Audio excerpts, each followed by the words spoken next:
Engine 1 fire. Engine 1 fire. Engine 2 fire. Engine 2 fire. APU fire. APU fire. Aft deck fire. Aft deck fire.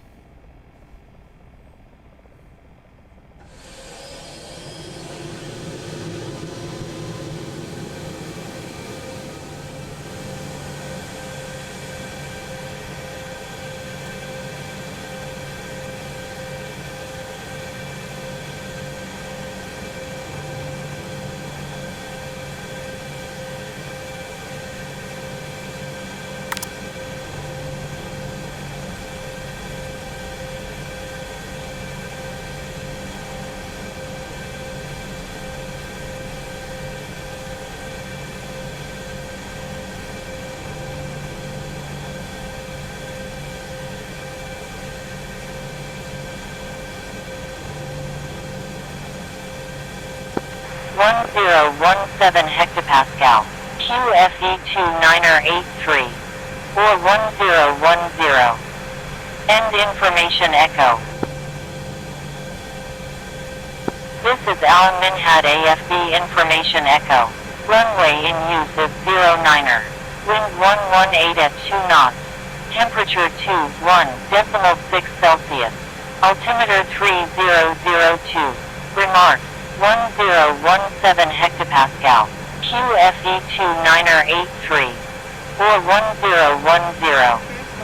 End information echo. This is Alan Minhad AFB information echo. Runway in use is 09er. Wind 118 at 2 knots. Temperature 21.6 Celsius. Altimeter 3002. Remarks. 101.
Is there a way to mute the static noise of the radios without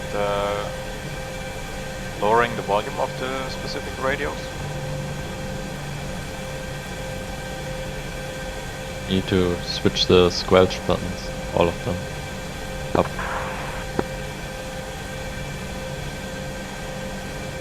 Sorry.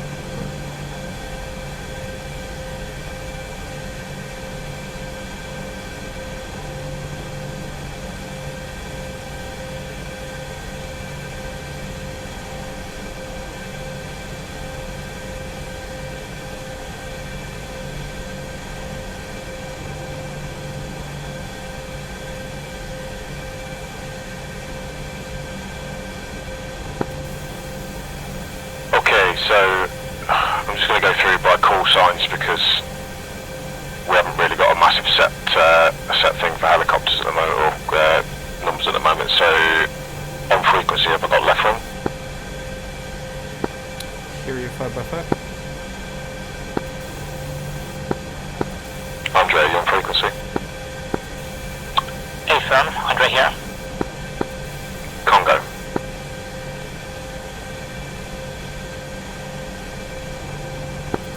Guys, don't come up on the 248.1 frequency. Come up on the FM1, which is at 30 at the moment. Was that last transmission you, Congo? Currently is on frequency.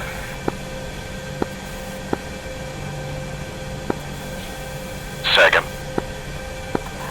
Congo is on frequency. Copy, thank you. Frosty. On frequency.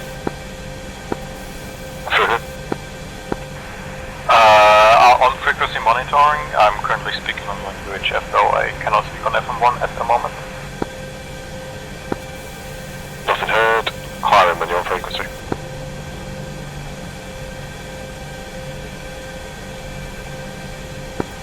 Okay, so we're still waiting for a couple of aircraft. Roger. Reaver, who mentioned he was on frequency, he is monitoring but he can't speak. Roger. Harman, radio check please.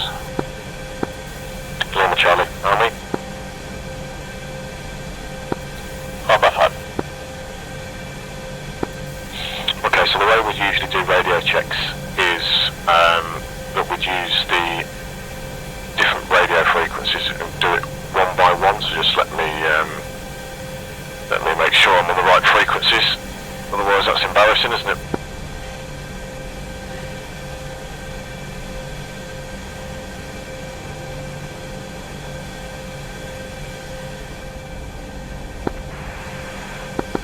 Okay, so we usually come up on the different frequencies first, so you should all have your UHF radio on channel 126, your Victor radio, so your VHF should be on 126, your UHF set should be on 253, FM1's on 30, and FM2 should be on your intra-flight frequency, so that will all be different for everybody. Has anyone not got that? I'm just working on it. Roger, mate. Give us a nod when you're ready. Roger that. Thank you. What's the FM for blue? Blue team should be on the knee board, so FM for blue, correction it isn't, 39.2 for blue. 392 for blue, okay, got it. Yep, and that should be FM2. FM2 will usually be on IDM frequency as well when we get that. I'll do a proper radio check for you guys in a second so you can see how it works.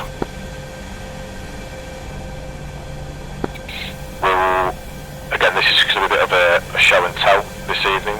I'm not expecting you all to go through this procedure, but at least have it in your mind as how we do it in future. It's a lot easier when you're in a flight of not 7 aircraft, but you can by all means practice it now if you wish. We did practice it a couple of times in the smaller groups, so many people should be aware. Good, good.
and thereabouts with radios.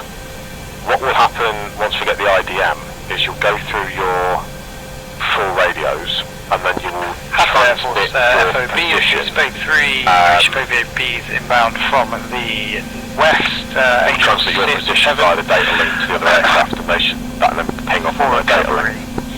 So if in a flight of 2 aircraft you do the first guy's radio checks, he transmit his position. The second guy do his radio checks, transmit his position, and the lead aircraft will finish by saying good data, and that's how you know everything's gone through properly. But we don't have the IDM yet, so it's slightly different. I'm not going to do the Victor radio check because we've got aircraft going into Hatta, so we'll just do the 3 other radios. So what you would usually hear is Snake 6-1 on Victor. Obviously I'm not transmitting on Victor at the moment. On uniform, FM1,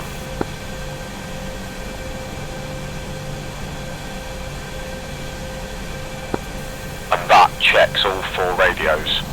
As Dash 2 in the flight, you'd be listening out for that, and if you don't hear me transmit on one of those frequencies, so you're expecting 4 frequencies to come through, if you don't hear me on one of those frequencies, you'd say hold uniform sour, and that gives me a chance then to go, right, we'll sort this out because I may be on a wrong frequency or I may not be pressing, in real life there may be a problem with the radio and the radio needs to be pulled. So that's the kind of thing we need to be looking at, but it should just be Victor, uniform, FM1, FM2, and then you'd squirt your data, squirt your position down the data link, which we can't do at the moment, so at the moment it's just them 4 radios. The next aircraft goes to their 4 radios, squirts the position over the data link. Next aircraft until the final aircraft fires the position. The lead aircraft will see that position come up and call, good data, and then we're ready to go. So now we're in a position where we've got, does anyone feel the need to practice that, by the way?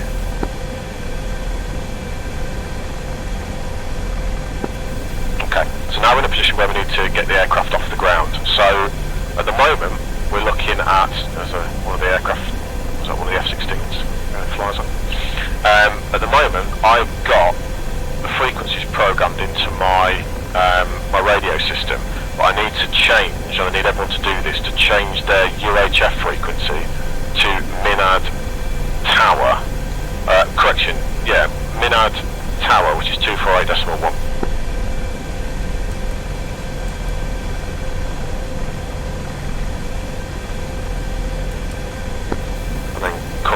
This frequency to let me know you've done it. 100 done. Whoa. Done. Who banged into me?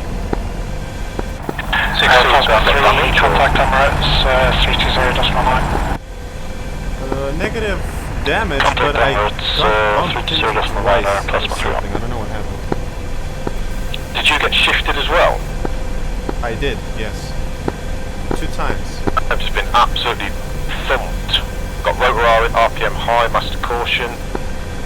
Yep, same here. Didn't have any damage, but that was weird. Same thing. Me too. Now I think it's a ghost. That's really odd. Okay, well, as long as no one's got any damage, that's okay. From the outside you look okay. Thank you very much.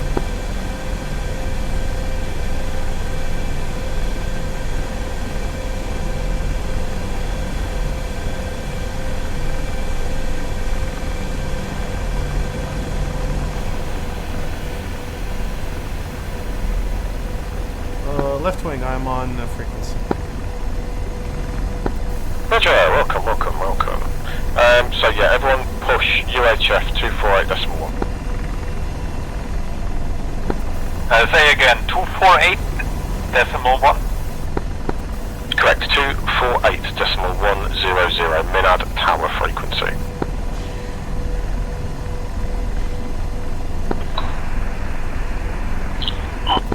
Okay, so what we need to be thinking about before we start talking to anyone is the ATIS. I'll grab the ATIS while you guys are information now, but how I usually run it is that I've got now Minhad Tower in my primary slot and the ATIS in the secondary slot, because I know I'm going to need it again later on. It's just how you run the aircraft is entirely up to you, but that's how I've got it configured. Information is Echo. Yeah, roger. We need some of this information to give to the air traffic controller, and it's going to inform us as well for when we start taxiing around the airfield. So 3002. Right, so I know altimeter's 3002, which I'm going to need for when I talk to the air traffic controller. I know runway and use is 09, so I can kind of look at this and go, well, we're at apron 3. We're going to be heading up hotel towards Alpha to get off runway 09. So you can kind of already start building your taxi clearance in your head. You know pretty much what he's going to say to you. Really simple because it's one taxiway, so left hand orbit. But it's just a case of trying to work out in your head, and having that knee board up in front of you is quite helpful as well. Like I've got my aerodrome chart up at the moment with all the frequencies on as well, so that's a good one to have. Requesting taxi clearance. We're going to request hover taxi clearance at the moment. We're going to try a bit of hover taxi. We'll go out in sequence, so the aircraft furthest left will go first, and then everyone else will follow behind. So I will, as I am the northwestern aircraft, I will go first, then the guy opposite me will go, then the guy next will go. Do you know what I mean? Just file out in sequence. Just give way to each other. We'll keep it loose. We'll keep it safe. Is what I'm trying to say for the moment. And then we'll form up at Alpha in a nice line astern, and then we can get onto the runway. When we go onto the runway, we will. The wind is flat calm today, but we'd usually have the aircraft lined up with the lead aircraft on the leeward side. So if the wind's, for example, if the wind's coming from the right, the lead aircraft's going to line up on the left.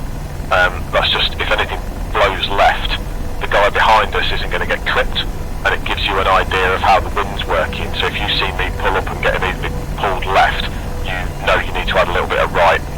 It's just to give the guys behind you a fighting chance, and that's why we do it that way. Hover taxi should be fairly simple. Just pick it up and then slowly, gently taxi the aircraft out. You want to go to about a 5-foot hover and then taxi the aircraft from there. We're not going to go very fast. You don't need to go over about 10 to 15 knots. I suggest slower is better. And if you need to put the aircraft down, just tell people you're doing it. That you know what number you are in line, and then just allow people to give me a one time. So.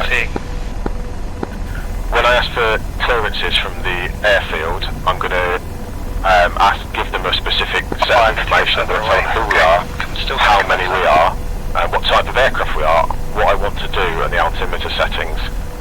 He'll be expecting a certain amount of information from me. So if you'll listen to 248.1, you'll be able to hear how we request a taxi clearance from the tower.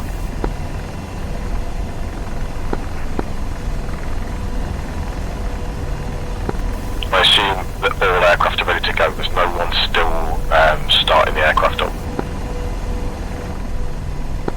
6-2 ready. 6-3 ready.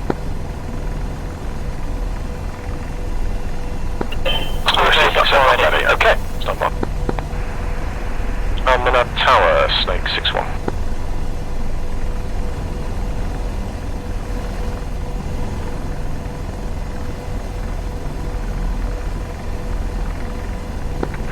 Snake 6. I'm Hatta, Snake 3-1, initial 5 miles, heading 120. Snake 6-1 is flight of 7 Apache helicopter at apron and speed 350. Requesting taxis runway 09 with altimeter 3002 for VFR departure to the east base. And information Echo.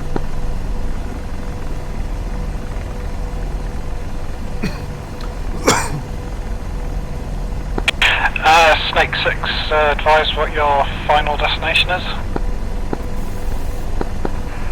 Snake 6 will be heading over to FOB Hatta and OMM 100.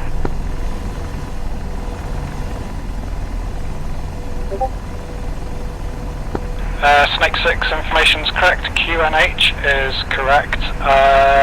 Taxi or hover taxi FOB Hatta's speed 31 to in the runway break. 09 via Charlie, and you're cleared to line up.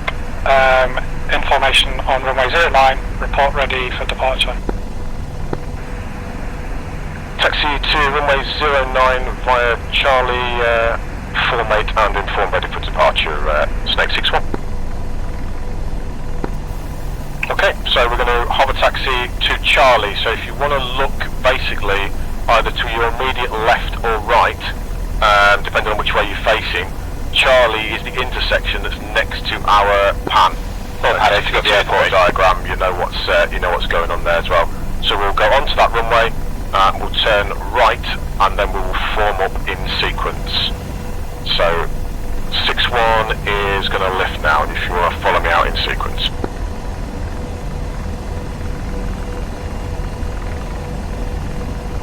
This is where we see whether that bump broke my aircraft or not.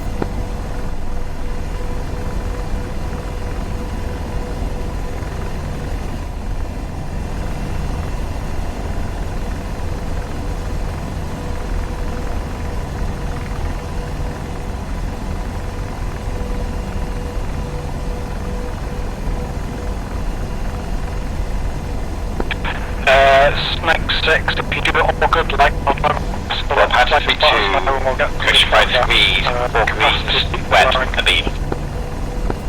6-1 monitored, thank you. 6-1 monitored, thank you.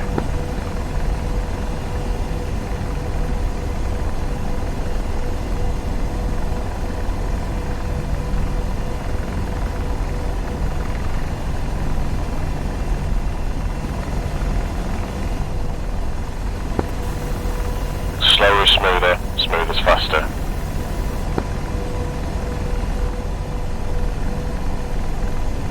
This doesn't have to be quick.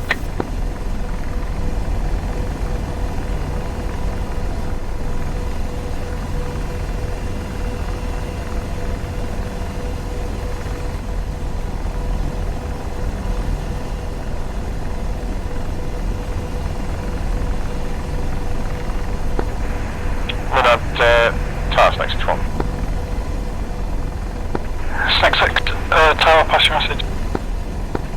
Can you just confirm we're cleared to enter runway 09?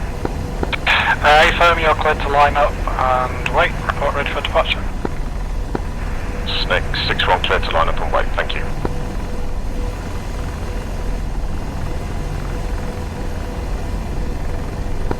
There's a good learning point for you. I'd misplaced what he'd said. Always ask the question if you're unsure, especially when it comes to entering runways.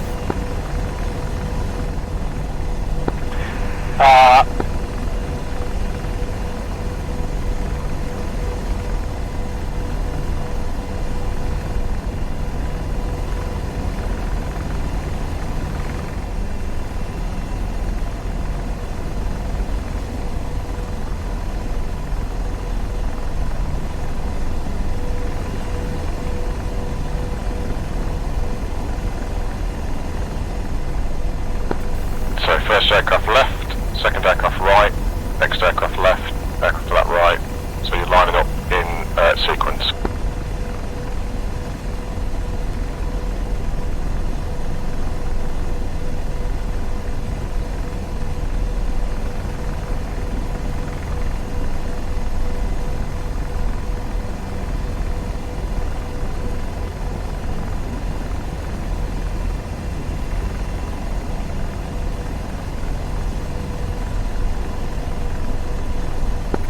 I think you need to give us a little bit more space. Copy.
straight line, lock your tail wheels, get the torque up to about 30%, and be gentle with it, because at this light of an aircraft, if you give it too much beans, you will potentially start to lift.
So we're going to do a normal takeoff once we're all in position. Final aircraft, give me a in position call when you are there. No rush, no rush. We'll take off basically in 5-second intervals, so I'll call beacon and I'll lift, and then the next aircraft will go 5 seconds after me, then the next till we're all up. The last aircraft will call torch. At that point we will head down the runway and just as soon as you clear the end of the runway, we'll start looking to string ourselves out into that nice right echelon configuration. Correction, left echelon configuration, which is like the free cruise. We'll do more about formations in another lesson, but for now we'll just keep it as that. We're going to keep the speed about 100 knots. I'm going to keep the altitude probably around 1,000 or so feet, so we're going to be nice and high. We'll just take that gentle climb up. Alright, blast is in position. Copy, thank you very much. Minhad Tower, we don't seem to have messed it up. If you've got capacity, a few photos will be lovely.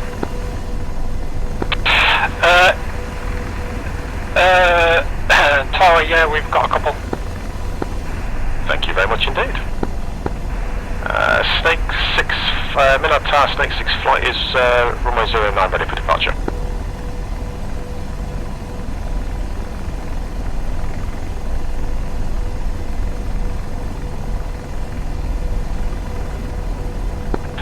Apologies, Snake. Runway 09 cleared takeoff, winds are calm, and just for your clearance as well, yeah. Right, yeah, you cleared takeoff, runway 09, winds calm. Clear takeoff, runway 09, Snake 6. Snake 6, Snake 6, if you just advise me when you're crossing the, hang on, bear with me. Snake 6, sorry, bro. Yeah, Snake 6, if you can just advise me when you're crossing the first main road after the solar farm at the end of the runway, and we'll get you onto a different frequency. Snake 6, will cut. Snake 6 flight, beacon.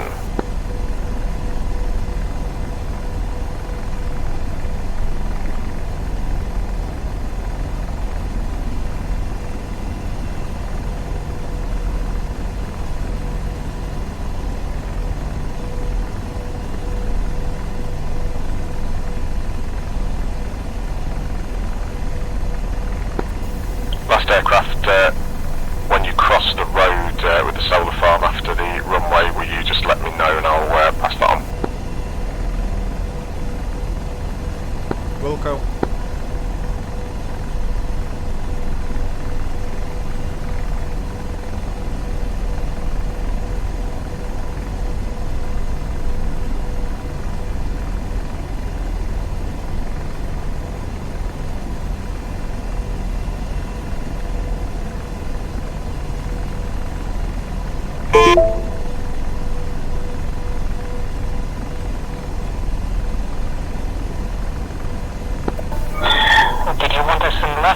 short once again.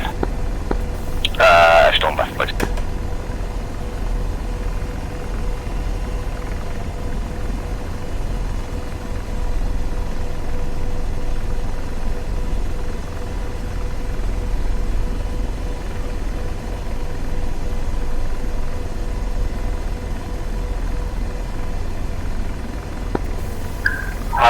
What's your speed?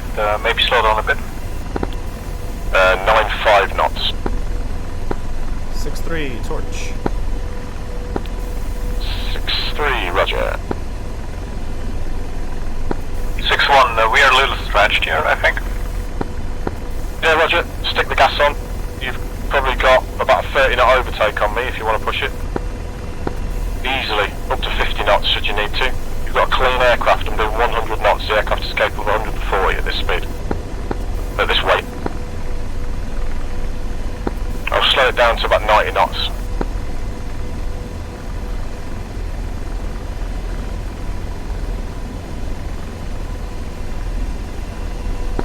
This is where we do these exercises, gentlemen, so you get to understand what you need to do to get back into position. It's not just as easy as it's not as easy as it looks at times. So I'll bring the aircraft, slow the aircraft back down to about 90 knots for you.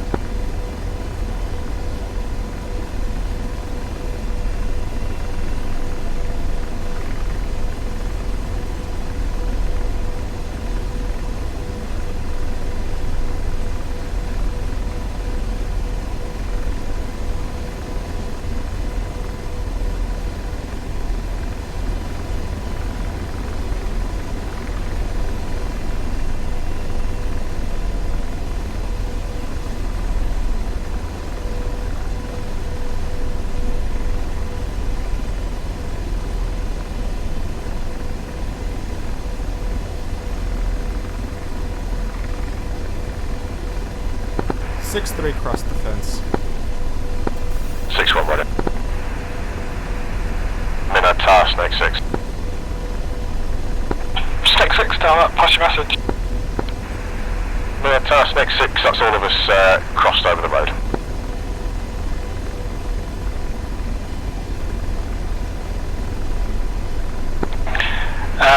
Snake 6, in that case then, monitor Emirates 320.9, they have your details and they have you on radar. There's no need to call in, just monitor. Snake 6, monitor 320.9, thank you very much, have a good day, sir. You too. Flight push uniform 320.9.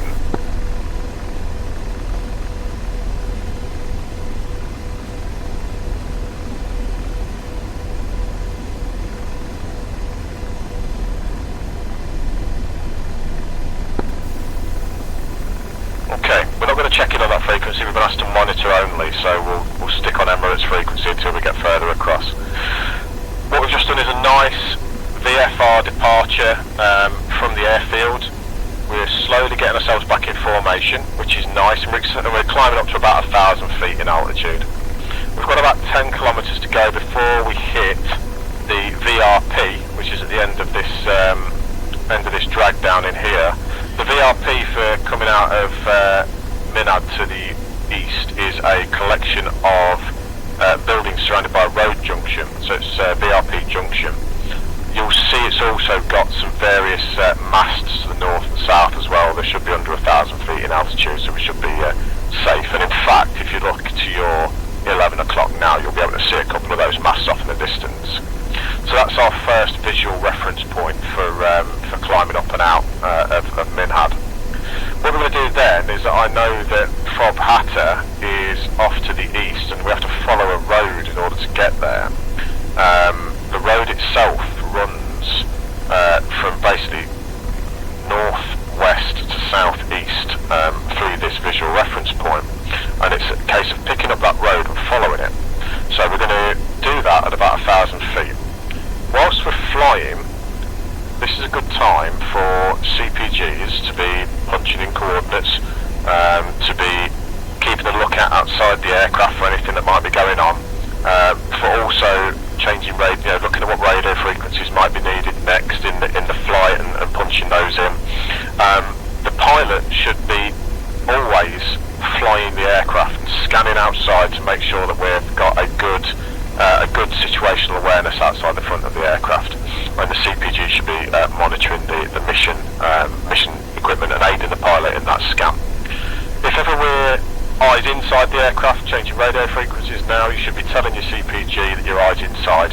And for over about 4 seconds or so, you need to be letting someone know that your concentration's inside the aircraft, especially at the altitudes that we're going to be flying at, and the speeds we're going to be flying at. Anything above 4 seconds is really your absolute limit for attention inside the aircraft. Work as a crew. Andre flew with the other day, we blow his horn here, he's very, very good at anticipating what the pilot's going to need. So if you're flying as a CPG, just have a think to yourself, well, if I was doing this, what would I need? What would I be asking for next from my co-pilot? And either try and anticipate it, or at least be ready for when your pilot asks for it. And just be, working as a crew at all times to make sure your aircraft is being flown to the best of its abilities. We're coming up on this road junction now. It's a fairly obvious VRP with the masts. You'll find in the JTF a lot of these VRPs are marked with those big masts that you'll see off to the 9 o'clock now. I think there's another one off to the 1 o'clock as well, but I'm unsighted on it. But they're marked with those big masts, so they should be fairly easy to see.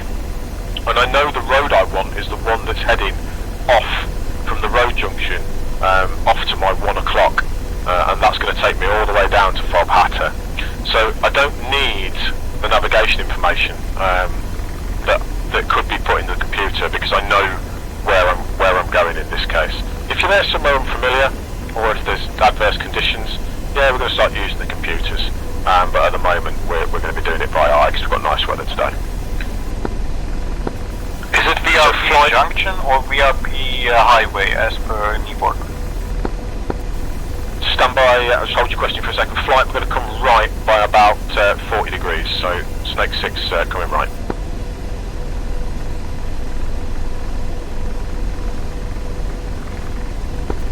And again, we're gentle with the aircraft. We don't need to throw it around in this situation. We just fly it nice and softly. We don't need to max perform the aircraft, and in fact we'll get a better performance out of it doing things like this. It gives you time, gives you capacity. We don't need to be, especially when you've got wingmen off your wing, you don't want to be throwing the aircraft around unnecessarily. Pilot calling before, repeat your question please. Is it called CRP junction or CRP highway as per Newport? Bring my kneeboard up, somebody.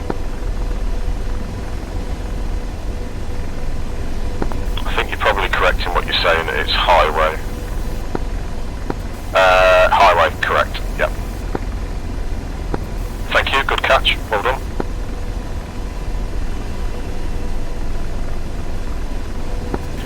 So, we're flying now in a very relaxed way, we're travelling now.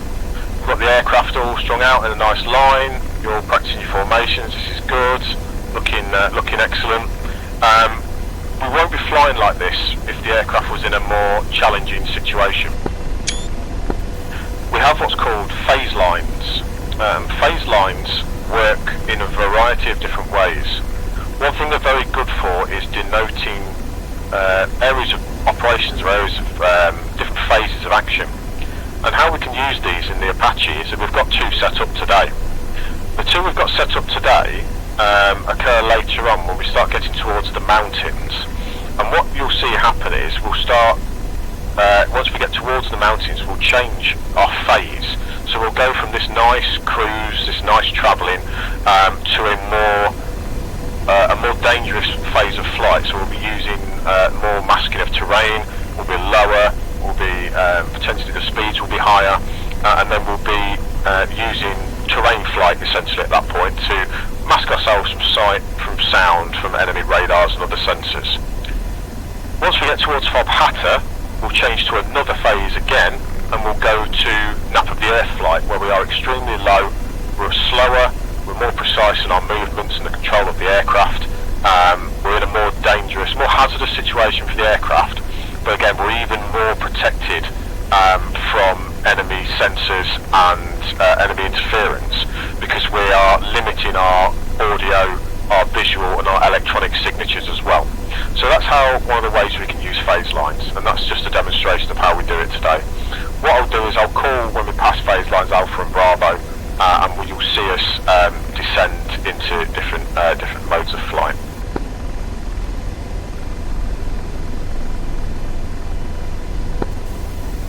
Whilst we're flying, we can talk briefly about movement orders. Movement orders in the Apache generally deal with the pair.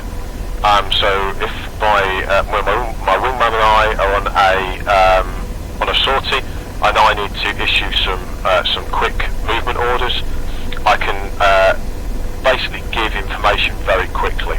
So I can say Snake 6, 125, 1000, 1500, 100 knots. And that basically gives you all the information you need as a wingman to execute that. I want us flying at 125 degrees. The first aircraft is going to be flying at 1000 feet. The next aircraft is going to be flying at 1500 feet. And the entire formation is going to move at 100 knots. It's a very quick and dirty way of giving some orders to the rest of your flight in order that they can understand what your intent is. And these are a part of like these quick battle orders that we'll be giving out. So say for example we come up against a threat ahead now, I can turn round and say Snake 6, 270, 100, 200, muster. In which case we're going to drop the aircraft to flight 270, 100 feet and 200 feet, so we've got a little bit of separation between the two aircraft, and we're going to fly as fast as we physically can. But that's not the usual way potentially you do things in terms of a sortie like this. But say for example we were attacking Hatta itself, we may give those orders as we start getting closer and the tactical situation develops. One thing we always have to be aware of with helicopters is how vulnerable we are. We don't have the altitude, the speed and the manoeuvrability to kinetically defeat a lot of the weapons that are going to get thrown at us, which is why we have to rely on looking outside the aircraft as well as two sets of eyeballs. While we've got the electronic sensors like Seymour's, when they have things like the RFI as well and the longbow radar, that's going to give us another set of eyes that we can use, and the TADs etc. as well. So we have to always treat the aircraft like we're in a potentially vulnerable situation, because we are. So what we're doing is we're building up as we do our mission planning and as we do execution of the mission. We're building up an awareness and a picture of how the battle space is going to affect us. It's called intelligence preparation of the battlefield, and there's various acronyms if you want to look up OCOCA and various different bits that you can use to build that picture of the battlefield. One of the things we start looking at is we start analysing the terrain. We start thinking about how the terrain, the position of the sun, the temperature, the wind directions. We start looking at the effectiveness of the enemy and what weapon systems they have, our effectiveness of weapon systems and sensors as well. And we start building that up into a picture in our minds about how we're going to handle the aircraft in order to keep it as safe as possible. You see, obviously, a lot of it happened when the Hind came out as well. People do it in the A10. Oh, it's a flying tank, it can take a hit. Yeah, it is a flying tank, it can take a hit, but why would you? If you don't have to get hit, why would you want to get hit? So what we're doing is we're trying to always look at ways that we can keep this aircraft protected from enemy fire. And we do that by a number of means. We have range as our advantage, in that we can look out with the TADs to a fairly long distance away in order to find, locate the enemy and assess their capabilities, which is one of the ways we can conduct IPB. We also have our eyeballs, we have intelligence that we've gathered, both pre-mission and in-mission, and we have our analysis of the terrain and the situation that we're flying into in order to try and make sure that we're keeping the aircraft as safe as possible. And I know it's not very sexy to talk about safety and talk about risk assessment, but that's what flying the Apache is, and that's what flying any attack helicopter is. It's a constant risk versus reward assessment. Just as you would do if you're fighting an infantry battle. Is this going to get me killed? or is this going to allow me to effectively prosecute the enemy? That's what we're always thinking about when we're flying the Apache. So it behooves us to be aware of what we're capable of, both in our skills and technological capabilities, but also what the enemy are capable of as well, because they're going to do everything they can to try and shoot us down. Right, we're going to take about a 20-degree cut to the left here to follow this road down towards Hatta, so Snake 6 coming left.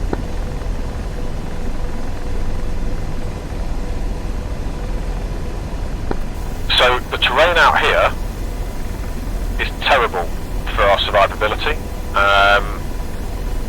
If we get engaged by a relatively competent long-range opponent, we're in trouble because it's flat as a billiard table. So at this point, we would be again balancing that risk-reward in terms of our flight, in that we would be on the deck, and we would be nap of the earth, absolutely hugging the ground, and I mean 10-15 feet off the floor, behind buildings, houses, little rises in terrain, anything like that to try and give us an advantage and keep us away from the enemy's guns and sights, like using that ground clutter as much as we possibly can. The terrain ahead of us is an entirely different kettle of fish, so that gives us a lot more advantage in terms of terrain masking, in terms of positions that we can take up to both overlook and to put warheads on foreheads, as they say, with the enemy. But it also has challenges as well. So just as the enemy's line of sight is restricted, our line of sight is also restricted. So you've got to be careful when crossing ridge lines and going down valleys that you're not walking into some sort of ambush that's been conducted by the enemy, or putting yourself into a killing ground that the enemy is going to use to try and take you out of the sky. And we're going to talk a little bit about battle positions as well when we go past FOB Hatta.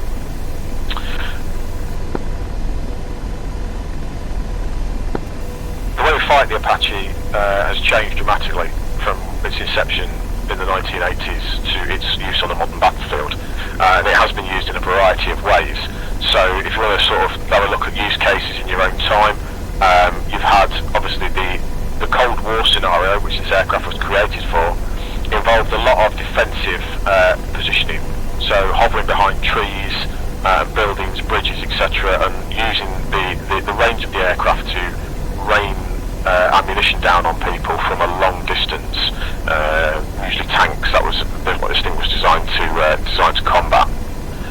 The metric changed when we went into Afghanistan and we started using this thing as a close support platform for troops on the ground. Bearing in mind the airspace was uncontested, so it allowed the Apache to sit up nice and high and to utilise its sensors from the overhead generally in order to support troops on the ground, and that changed combat tactics massively for that. No longer sitting behind trees, not low level, we're up high, maybe 1,500, 2,000 feet, and then we're using the sensors to assist troops on the ground, very much the way the Gazelle was used in Northern Ireland in order to provide intelligence for troops on patrol as they were making their way around that theatre. And then the metric changed again with OPELMI, which was the first time the Apache was really used against a peer-to-peer, well, for NATO countries anyway, a peer-to-peer threat, in that the threat posed by Colonel Gaddafi's forces during LME was extreme.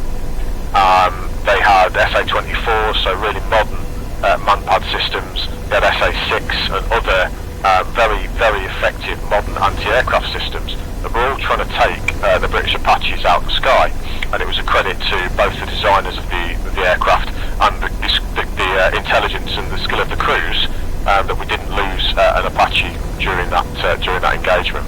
However, they only have to get lucky. No, we have to get lucky every time we do it. The enemy only have to get lucky once. So that was very much more being used like a Hind would be used. If anyone's watched how the Hunaf aircraft have been used in previous missions, the very much direct lightning strikes, not lingering over targets, but fast approaching, hitting hard and getting back out again. That was how the Apache was used in that capacity as well, in order to affect the enemy, not in close support of troops, but in deep air support and providing that effective deep strike capability to the force. And again, that involves an entirely different set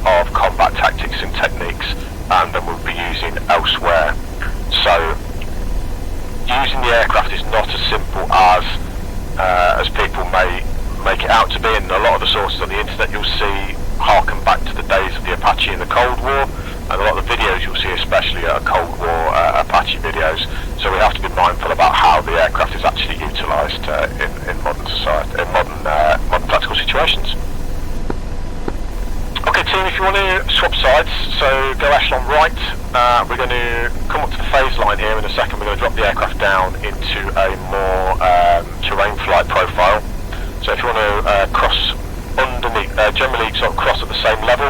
You don't really want to cross underneath the aircraft in front of you, simply because there's a big kicker downwash being punched off this aircraft. So at the same level or higher, really. And that's, you can look down and see over the nose of your aircraft as you transit across.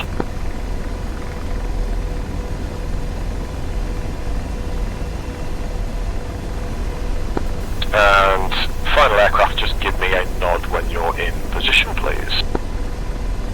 We'll go.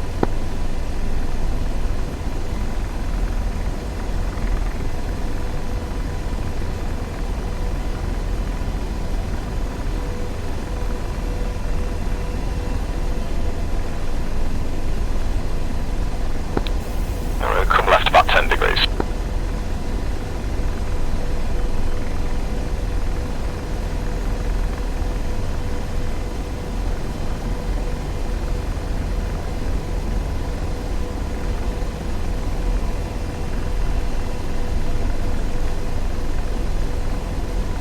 Alright, I'm in position.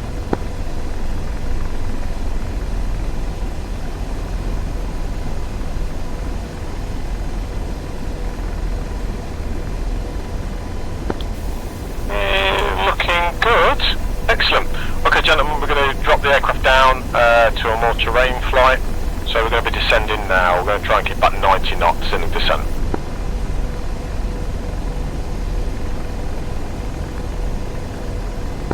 Major apply just a little bit of backside clip just to stop the aircraft from running away. But we notice in the formation like we are now, we're not using mega rates of descent or anything like that. We're just going to gently transit the aircraft between the various modes of flight that we want. In a tactical situation, obviously that equation changes, and you have to be more aggressive with the aircraft. But at the moment, we should be fairly steady and gentle with things because of the nature of the sortie that we're on. So as we approach the ground, obviously things are going to start coming at you a lot faster. The sensation of speed is going to increase. The amount of time you have to react to things in front of you is going to decrease. And the visibility in terms of your overall visibility, sensors, radar, and also visual is going to decrease as well. So at this point, you very much need both men or both crew persons looking outside the cockpit in order to make sure we're not going to bang into anything. So we need to be calling out things like wires, trees, buildings, things like masts, things like that. Not just between the crew members, but also between the flight as well. And that's going to be very much down to the CPG in order to pass that information between the aircraft in the flight, because the pilot's going to be working hard as we start getting down here.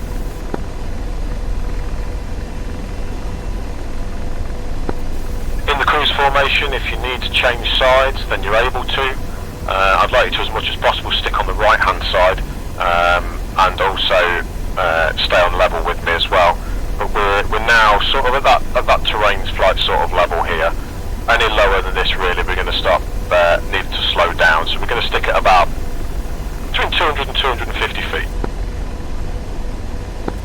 And you'll notice that this is reduced our vulnerability to radars and also other sensors, which has massively reduced that line of sight for us.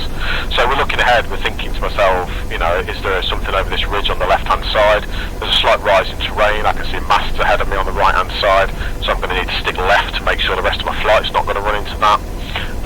You start looking at all these, you know, buildings, you start looking at trees, you start looking at terrain features to weigh that risk and reward as you're flying the aircraft around, not just for a threat assessment, but also a threat to flight assessment as well, to make sure that you're correctly assessing where you need to be and what you need to be doing.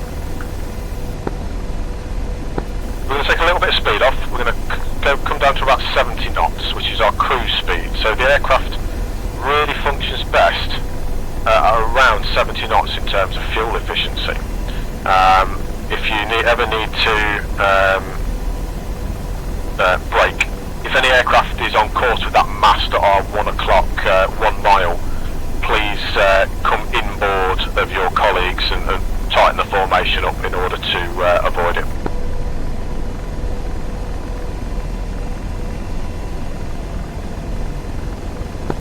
So yeah, the cruise speed for the aircraft is about 70, endurance speed for the aircraft is about 70 knots, which is going to give you the best fuel efficiency, and that's what we're going to be used when we're loitering around targets. And generally, when we're looking to employ weapon systems as well, 70 knots is a good speed to do it at, because you're not going to be closing your target down massively fast. Mast, quarter mile, 1 o'clock.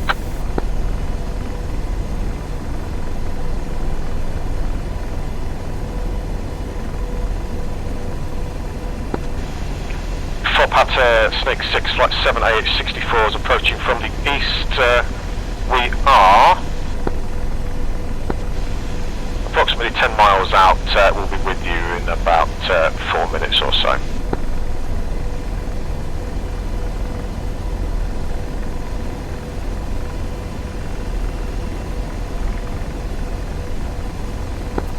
You notice as well, because we've got a big, strong out, big long formation here. I'm not doing anything quickly. Okay, I'm not changing the attitude of the helicopter quickly. I'm not throwing it about. We're not making big changes in position, speed or altitude quickly. This is something to think about if you're commanding a flight. You need to be aware that you've got other aircraft with you, which no doubt you already are, obviously. But you need to be aware of reaction times and about how these things can affect the other aircraft in the flight, because it can cause you some issues.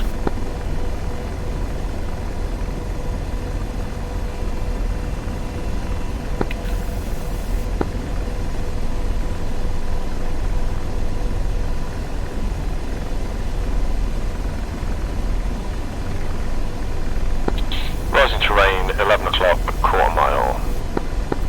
We'll pass to the right of this.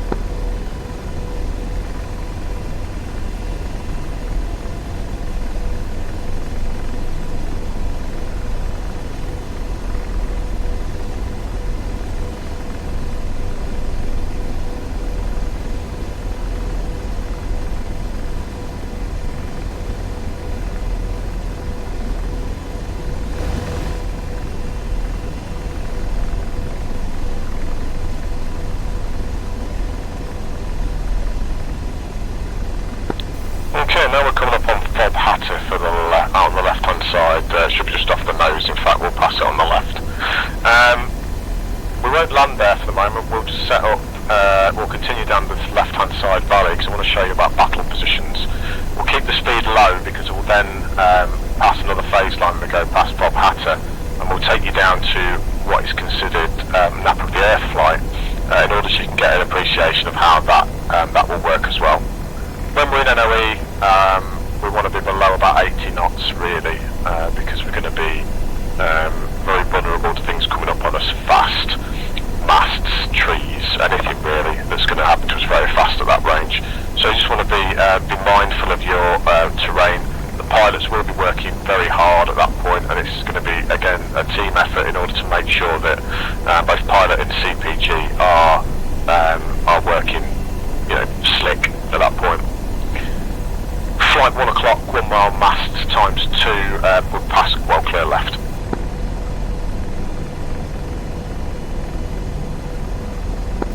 So what we'll do is we'll pass pretty much over Hatta and we'll come left down this valley to our 11 o'clock, and then we will start to descend. Just after FOB Hatta there are 2 sets of wires that I want to avoid, so we'll not descend immediately.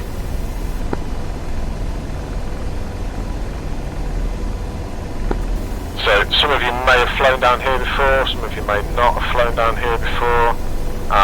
This is on the right hand side is RMM 100, which is one of our weapons ranges, and in that case we will be, we can use live fire in this range, and I've got us down on the NOTAMs as using live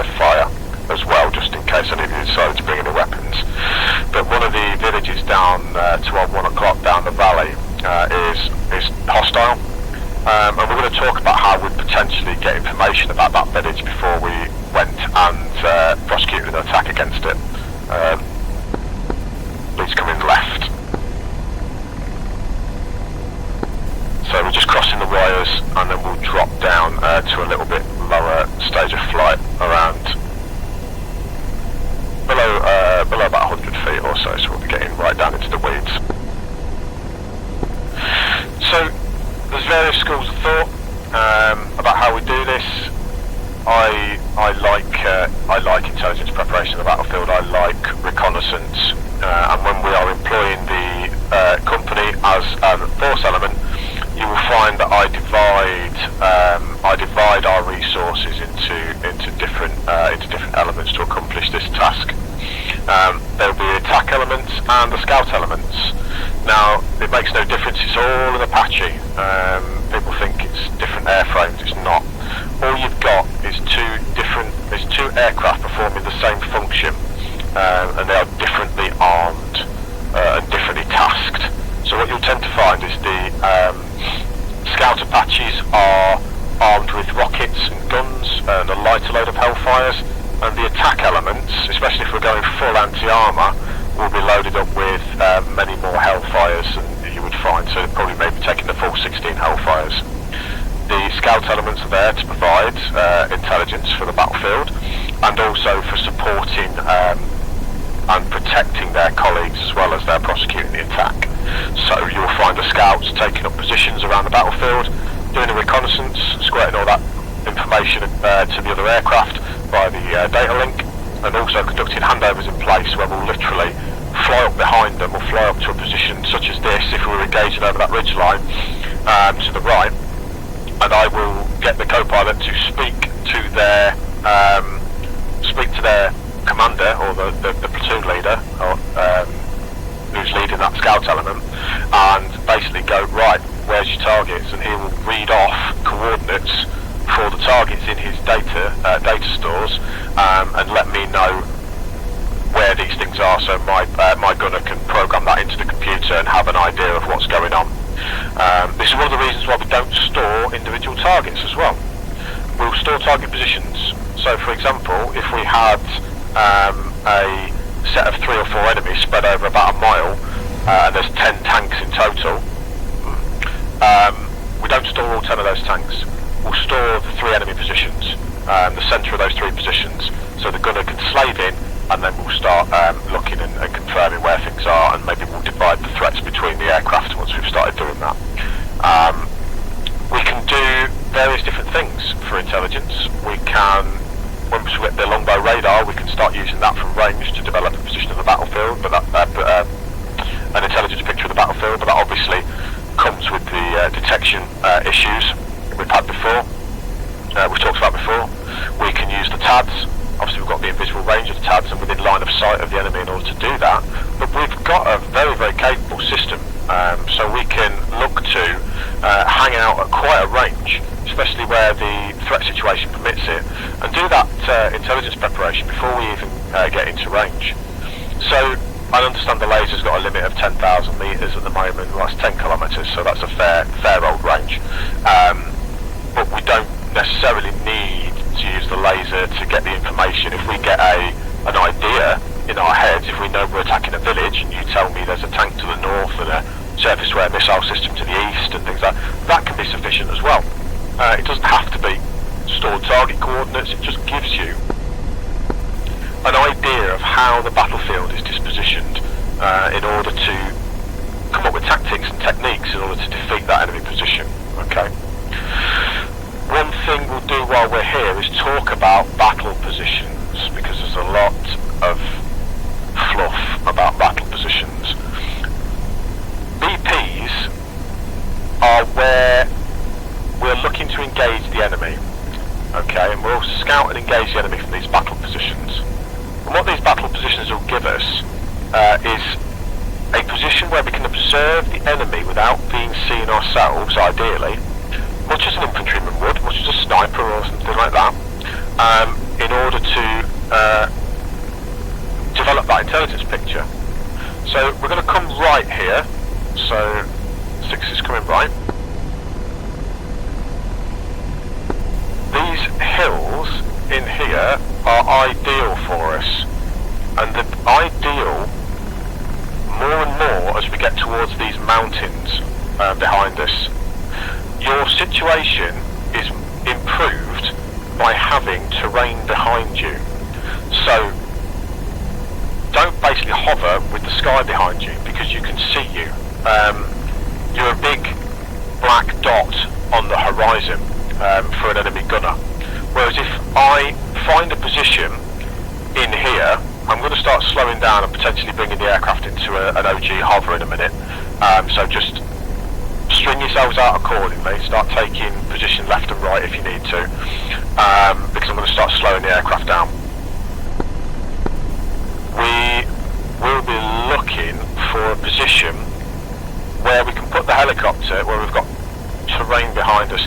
This again shields our visual signature effectively, but also adds radar clutter behind us, so a radar's then got to filter out, which can cause confusion for untrained operators and for older generation radar systems. So if now I look, if I want to recce that village, I'm going to start coming right a little bit here. I'm looking for positions where I can get line of sight over a ridge, and I'm probably going to end up a little bit close here, but the point is that the actual position itself rather than the distance. Get line of sight over a ridge, and I've got stuff behind me. So let's have a look over here. What's this? If I look 1 o'clock now, there's a little saddle in this ridge. What's that going to give me?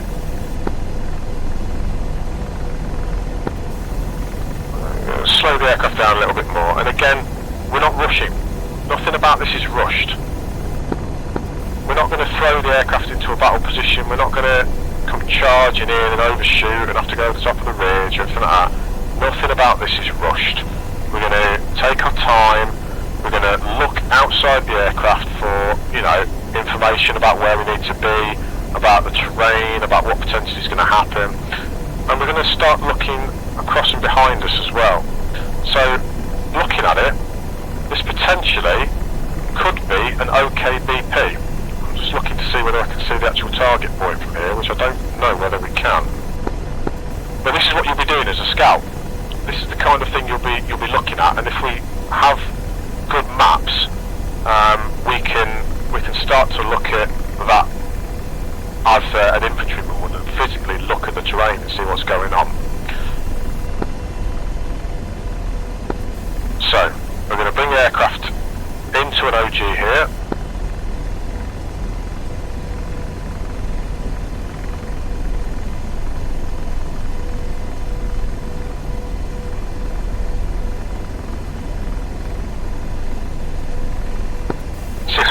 Be advised, I am in trail to get the formation a little bit less wide. Copy that. That'll be a good example for people. Do what you need to do in order to make it safe. What Fuhu's done there is exactly right, exactly what you should be doing.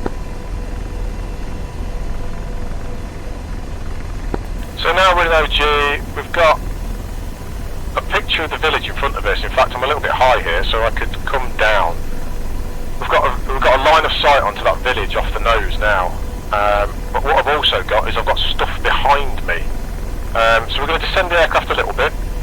And if you notice as well, I am not right on the ridge.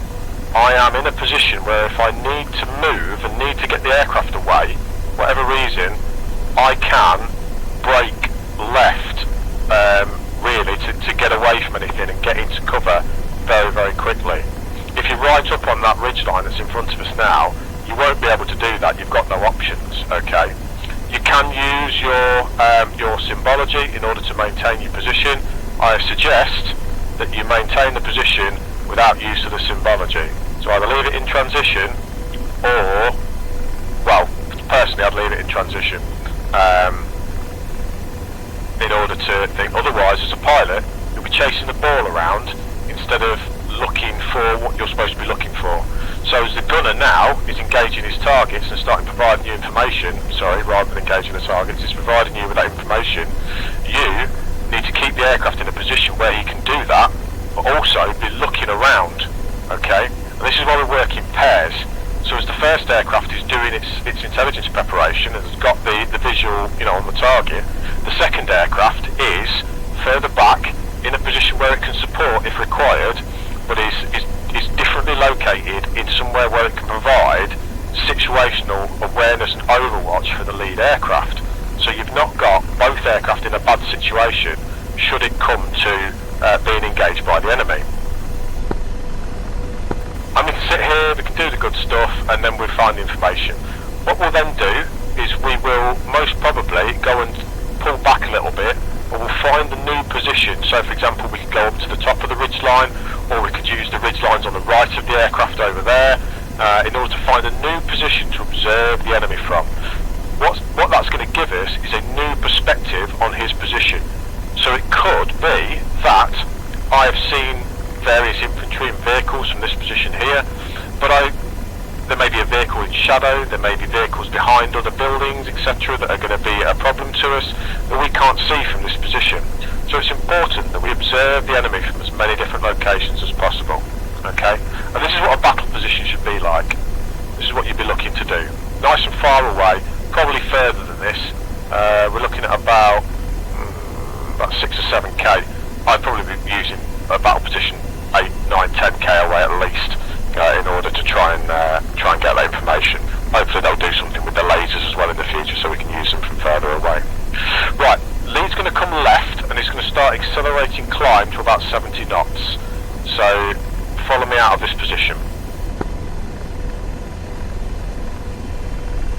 So that's what you're looking for a BP, really. You're looking for somewhere you can observe the enemy whilst not being observed yourself, that gives you some protection from direct fire if possible, but also methods of escape.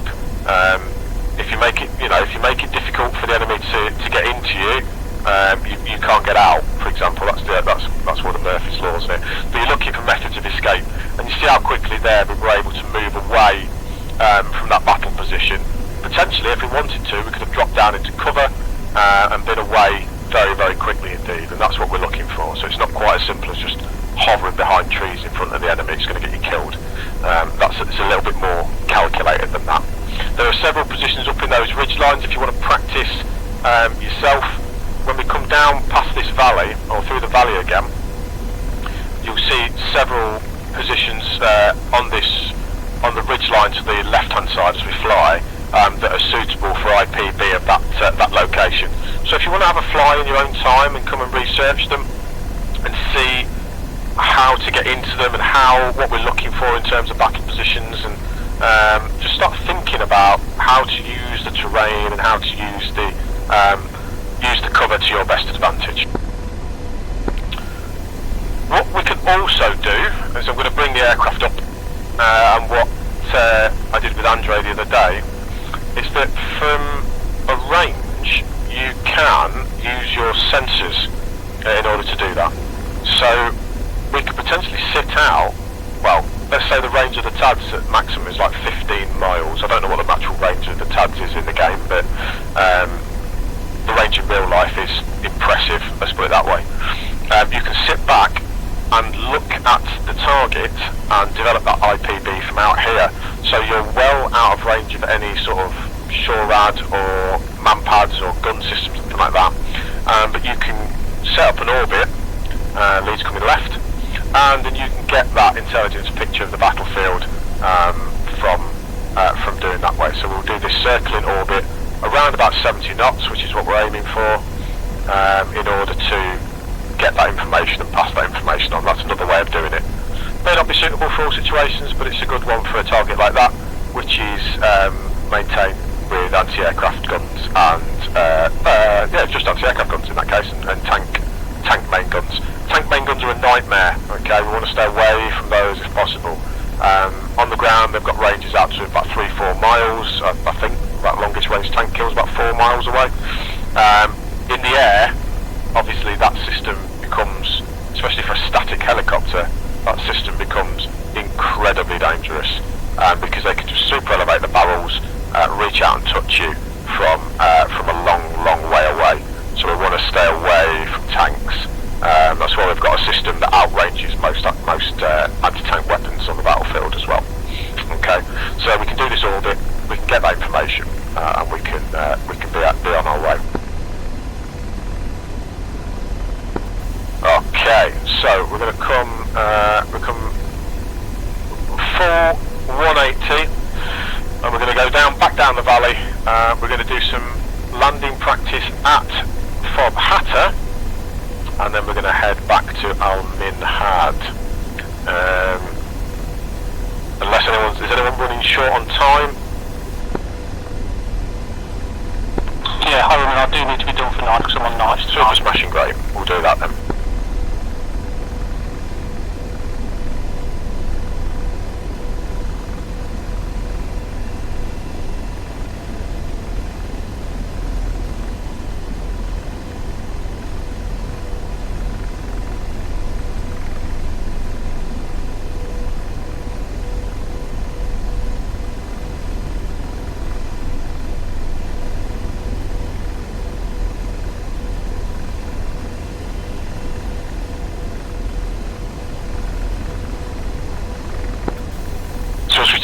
Down this valley, it's the mountains on the left now. So on my 9 o'clock, they provide some interesting battle positions that you might want to get into, and then the far mountains as well also provide some very interesting battle positions.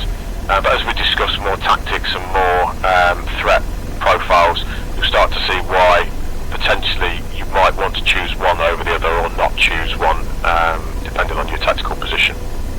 So coming into FOB Hatta, we're on the frequency which is on the VHF set. We're going to start a descent now down towards Hatta itself, and we're going to start looking to bring the speed back. Again, I'm accelerating a little bit because I'm on the downhill, so I'm going to raise the nose a little bit to control the speed.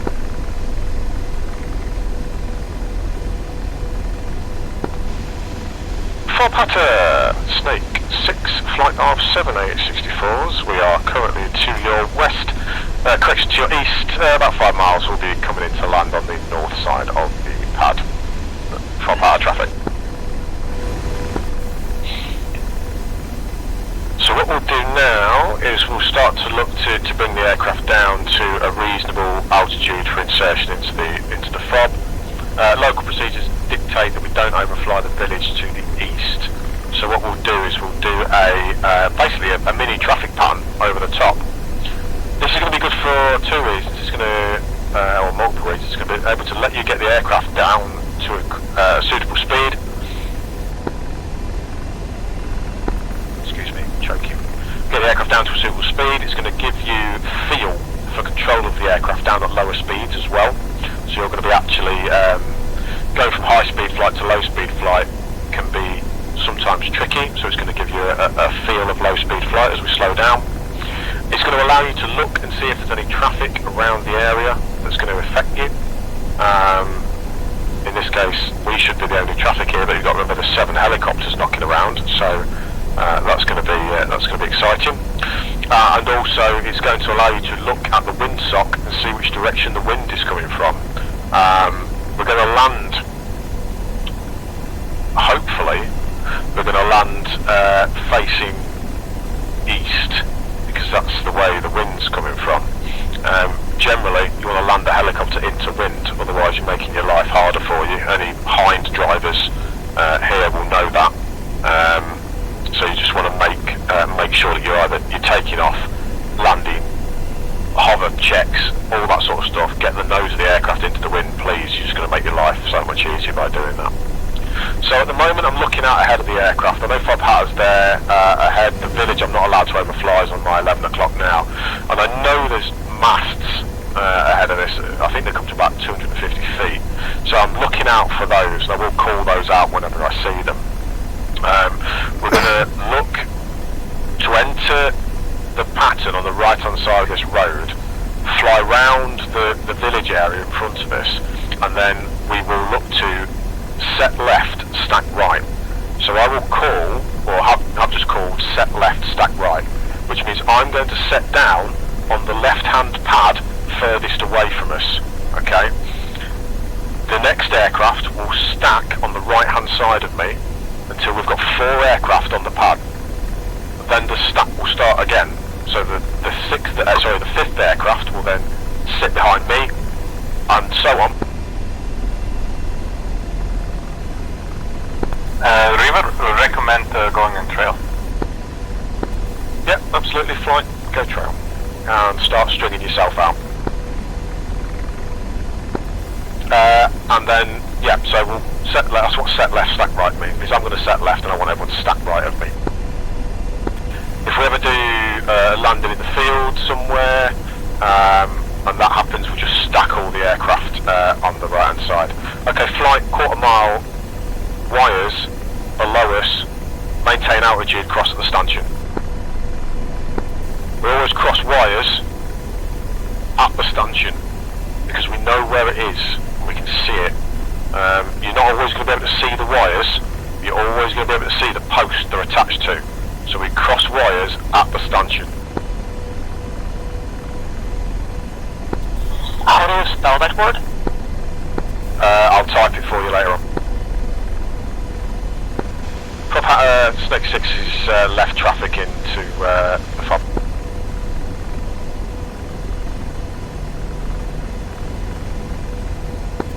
So again, we want to slow the aircraft down now. So we're at 60 knots already, which is not horrendous, but we want to start slowing the aircraft down.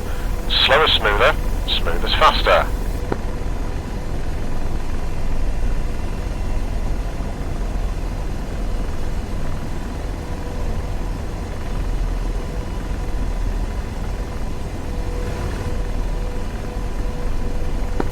And lead's going to start coming left. Stage check.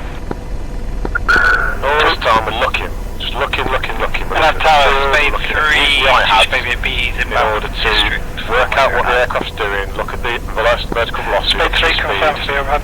but look outside the aircraft. Spade 3 is in for the all overhead. time. Just look. Spade 3, Where you runway wanna be, 09, where you wanna good. Cleared to join overhead, report right base. Generally speaking, if you look at it, you'll fly at it. It's like riding a motorcycle. If people ride motorcycles here, you know what'll happen if you look at something, you're going to hit it. So this is what happens with helicopters as well. You look at it, your brain will try and put you on it. So now we start reducing power. We're trying to get the aircraft nice and low, if we can do, in order that when you start putting power on, you're going to be almost IGE when that happens. And if anything goes wrong, we go round. Like I am, a bit fast here. I'm going to see if I can get the speed off, and if I can't, we'll go round.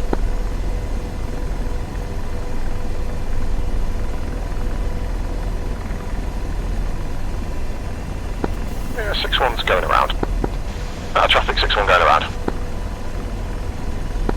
6-1 confirmed that we are allowed to overfly the buildings. We always did the approach from the other side. Yeah, you need to overfly the buildings in order to get on the pad.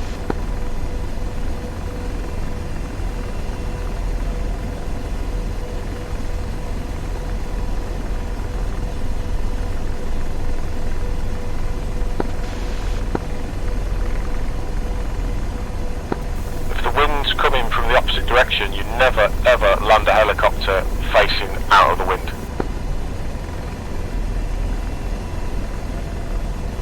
So if the wind direction dictates you have to overfly the buildings, we overfly the buildings. Copy.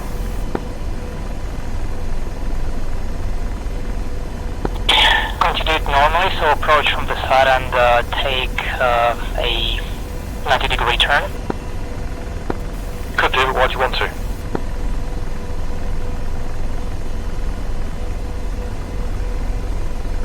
I know what you're saying, you don't want to overfly the buildings, but why don't you want to overfly the buildings? Somebody told us not to. Yeah, don't. So, again, from the stuff I've just been doing out in the Falklands, as the HLS commander, you just, if they'll fly into it, they'll fly into it. They overflew the buildings all the time in order to get into the HLS. So don't worry about it. In this case, if if there's something specific, like a mast or something stopping you from doing it, then that's different. But in this case, there's nothing stopping you from doing that.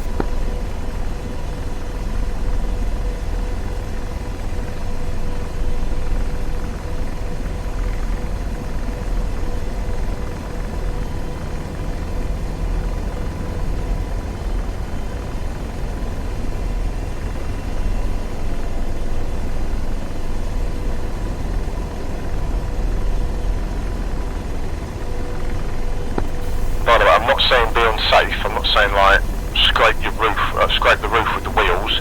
I'm just saying, you know, be sensible about it. If you need to land the aircraft into the wind, then you have to land the aircraft into the wind.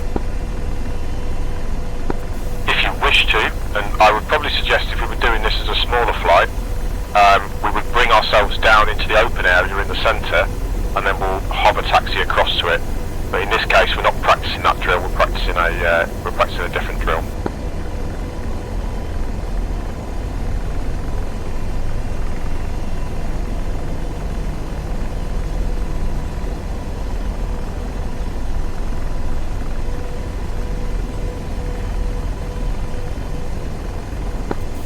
Always remember as well, you're sat high up in your helicopter, and sometimes, especially if you're doing a steep approach, you're going to struggle to see over the nose. Learn a skill to practice is to cross control. So cross controlling is where you add, for example, right pedal but left stick in order to keep the nose level, but you crab the aircraft.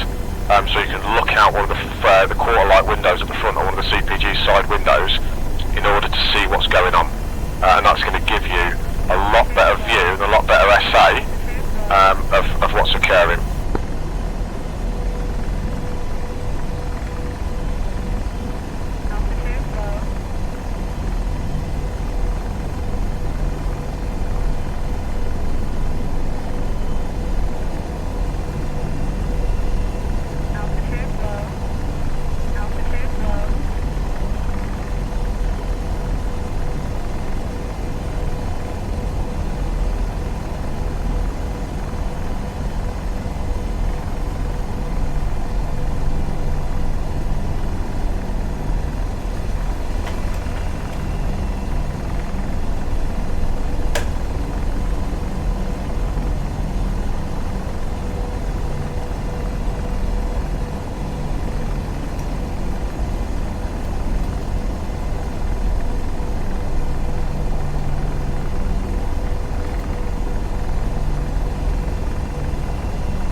That's all of us done.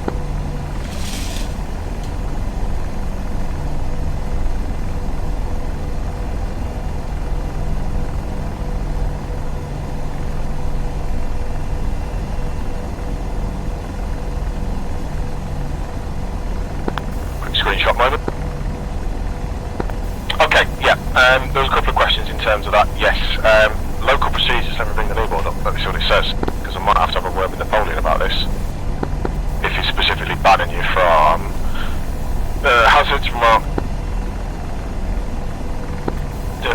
from north, land from north to east towards avoid road to Washington equipment housing. Right, okay, that's a specific thing for FOB Hatta. So, my mistake.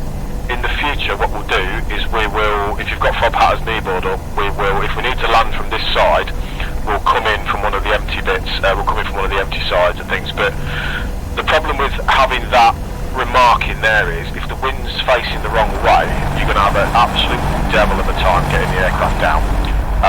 What you'd probably look to do is to go into a high IG hover to the north, and then translate across, so you wouldn't fly across the equipment. You would end up approaching as we did there, making a 90-degree right turn over the HESCOs, and then coming back, making the 90-degree left turn into the helipads. I don't agree with that remark regarding the fob, but I'll speak to Napoleon about that and see what we come up with. So, good points raised. Someone's read the knee board. Well done. 10 points from Gryffindor for me, but not actually having read the remarks on the knee board. So, good point raised there. I think it was Andre who raised it. What we'll do now is we'll do a departure again from the fob. This is going to be the same as we did before, 5-second intervals. We'll take off, pop the aircraft into a hover, and then we will raise up and go over the Hesco walls. We'll turn left as well, back towards Al Minhad. We will climb up to a reasonable cruising altitude, probably about 1,000 feet again, set speed about 90 knots, and then we'll look to conduct a VFR recovery to Minhad, where we will try for a rolling landing on runway 09. So we'll see what we can do there. Has anyone got any issues, problems, or dramas with that plan of motion? Yeah, home cutting. Say again, mate. Yeah, sorry mate, I was on the wrong frequency, I couldn't say earlier. I've got to shoot now because I'm on nights, but I've absolutely amazing session, mate, and hopefully I'll be on again over the next couple of days. Yeah, sounds good, mate. If you want to meet up with me or whatever, and we'll do some additional, then let me know, but have a good night shift. I'll certainly try, and good night guys, great flying with you again. Bye. Likewise, see ya. Okay, so the remainder, same as we did before, we'll get beacon, 5-second intervals, and then we'll call torch to the last aircraft off. We'll talk to Emirates and just let them know what we're doing, and then we'll look to get in touch with Minhad when we get over that way, and we'll do a VFR recovery. Okay, 6-1's going power up.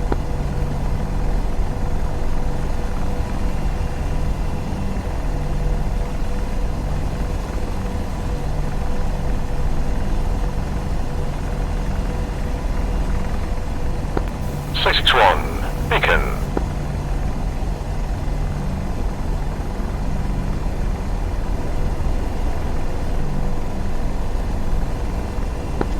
Peraparation 6 aircraft now lifting from northern pads. We're going to be VFR to the west. Have a good day. We'll advise you when you can resume plan 1 with the radars.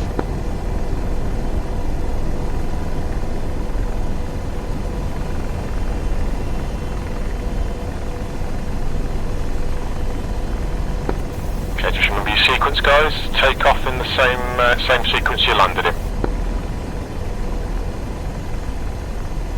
6-3 torch. 6-1 Roger.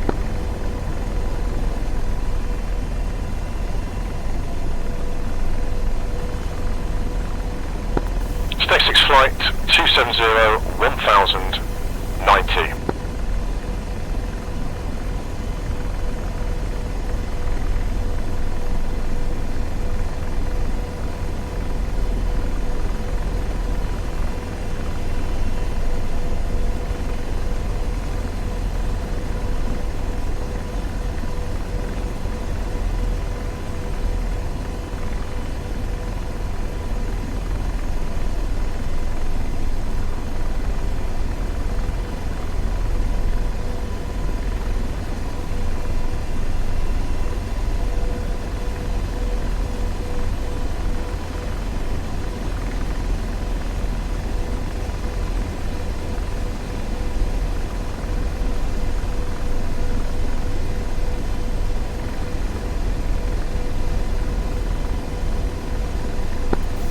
I do really miss from behind is the bump trim.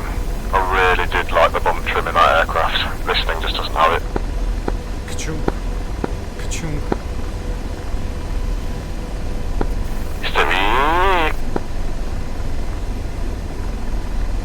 Always used to freak Deadpool out when he'd listen to me flying, because all he could do in the background is yeah. There's a trim in the aircraft.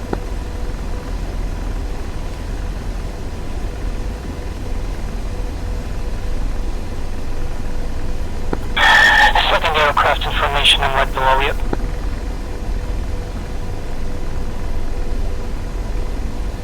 Okay, coach.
Fairly happy with what we've gone through this evening. Yep. Yes. No. Go ahead.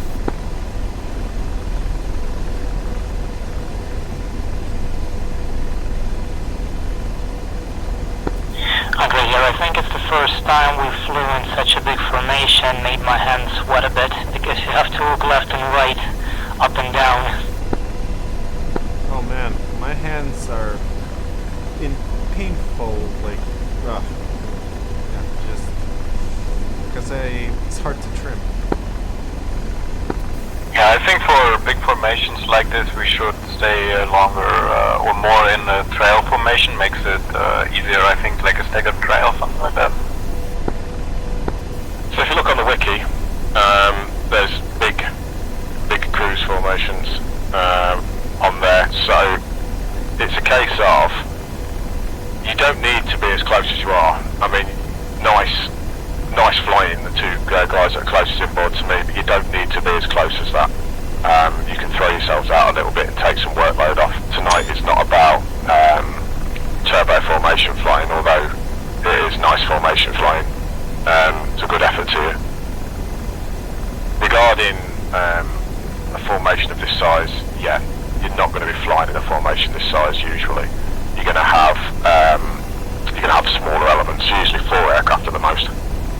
But tonight's needs must, unfortunately, and I need to have the entirety of you guys together so that we can do this. I think, like, I am so close in order to keep whoever is on my right side from getting kicked around even more, because the closer I am, the more precise my formation flying is. And also, shouldn't you have cleared us into a cruise formation if you wanted us further out? You will give an echelon, which is essentially you can drop out into a larger cruise formation.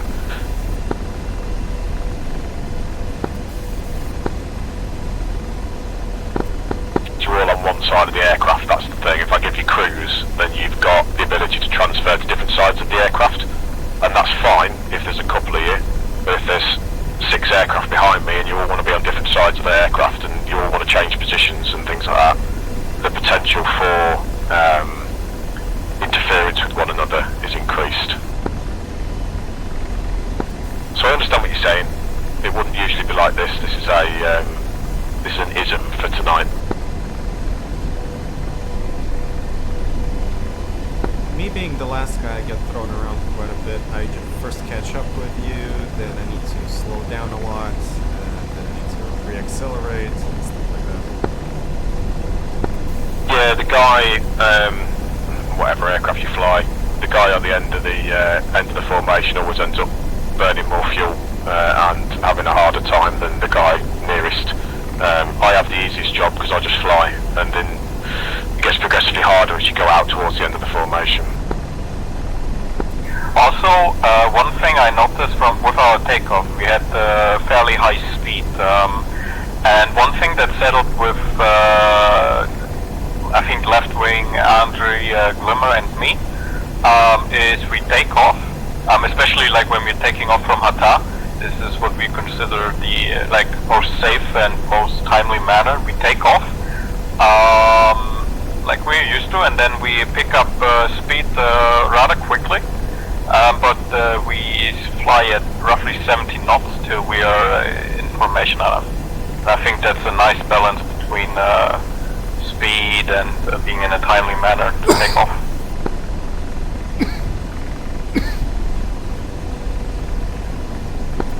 Yeah, I can understand. I mean, if the aircraft will do 140 knots and I'm only doing 90, you've got 50 knots worth of overtake to play with. Close to about 160 knots. So, I understand what you're saying, but this is why we practice this.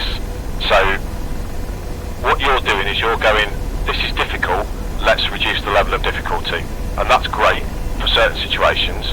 But unfortunately, this is one of those things where this is difficult, we need to practice until we get it right. And you need to get happy with manoeuvring the aircraft and using the speed of the aircraft and doing that pilot shit, really, in order to do it. Not everything we do is going to be easy. Like, I'm going to ask you to do some procedures, I'm going to ask you to fly the aircraft in a certain way at certain times. That is not going to be easy, and it's not easy, but that's why we're in the group that we're in, because we embrace the difficulty.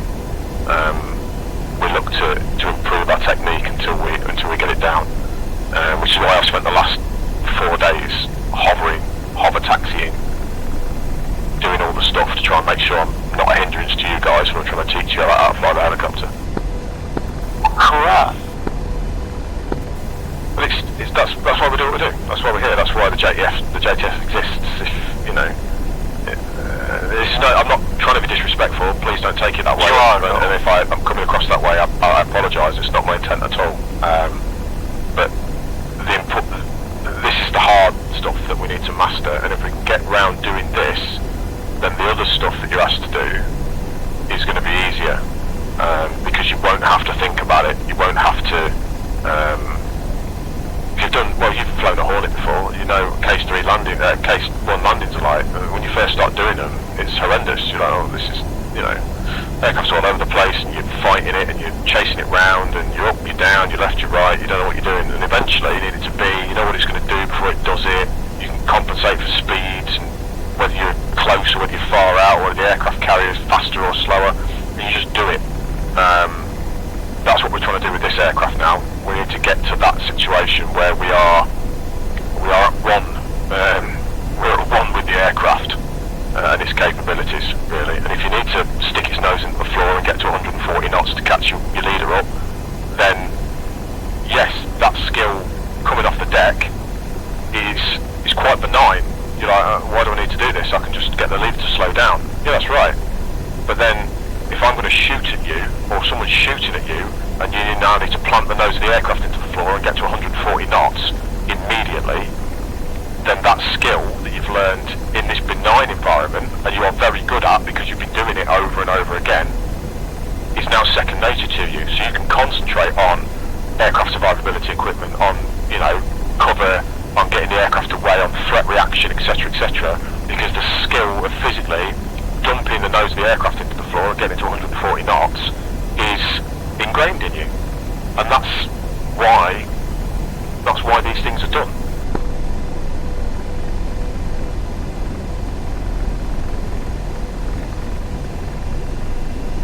But I do take your point.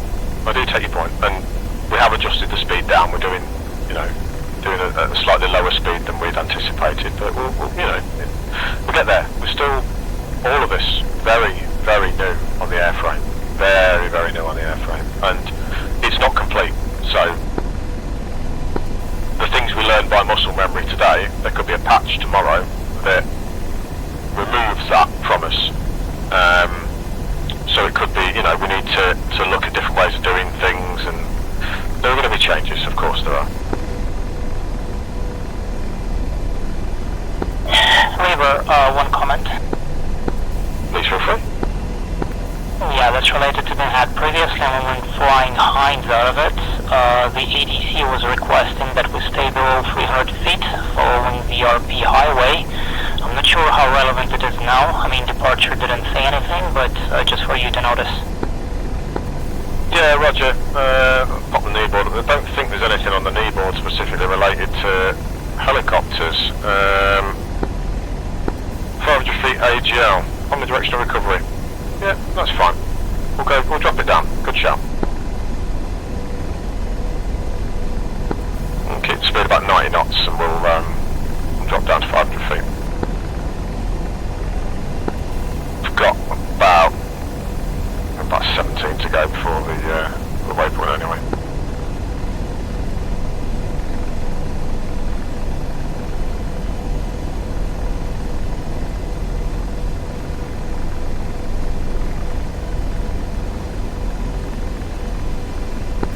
Notice we've been slowly descending anyway. The fob hat is about 1,000 feet higher than Minhad, so we've been in the slow descent the entire way.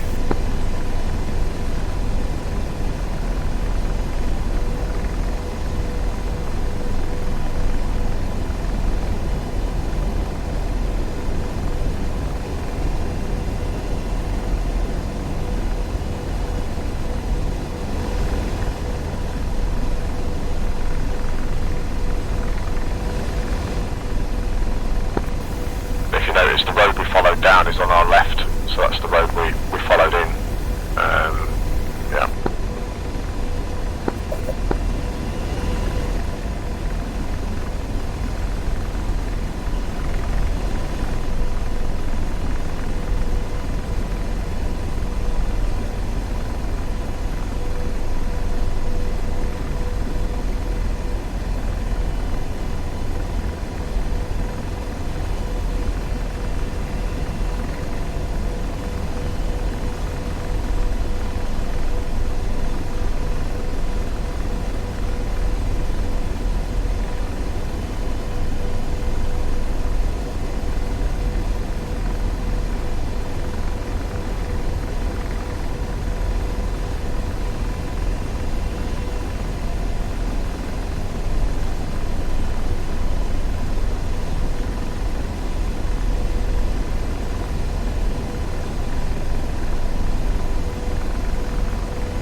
There's two ways of trimming the aircraft, so you can either trim it so the nose is pointing in the direction of flight, which is called nose trim, or you can trim it so the ball centre, which is called tail trim. At the moment, you should be in tail trim. I almost always fly in tail trim unless employing weapons. Same here. Same here. You want nose trim for roll-on landings as well. Oh, but then I'm all over the place.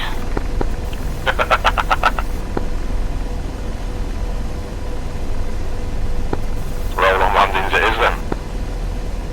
Yeah, we was left wing like a week ago or so, almost got ourselves killed. Yeah, roger. About 40 knots, 40-50 knots is the key. I've tend to found, and then just very, very gentle with it. Nose trim it, very gentle with it from there. We'll go, we'll bring the aircraft to, we'll land on 09 and ask for an IG hover halfway down with air taxi to the ramp. No, I mean, Andre, it was okay. We didn't get ourselves nearly killed. Well, we did it at around 60 knots, or even 70. You know, 20 knots there, 20 knots here, no matter. Yeah. No, I was, as a CPG, I was a bit concerned at that point, but actually I was more concerned when we did this Nip of the Earth flight at high speed. That's when I really got scared, but there, nah, not so much. Flight push uniform 248.1. On the last one, which one is it? Golf, and then your clear taxi hotel to apron 2. Vacate right on Golf and then clear taxi to the hotel to In these situations, autopilot helps a lot. Oh yeah. Minhad Tower, Snake 6. Snake 6, Minhad Tower, pass your message. Snake 6, Minhad Tower, Minhad Tower, Snake 6, we are 6 AH-64s passing VRP Highway for VFR into runway 09. Snake 6, proceed direct. Proceed direct to Minhad, report field in sight, expect runway 27. Proceed direct to Minhad, Wilco, expecting runway 27.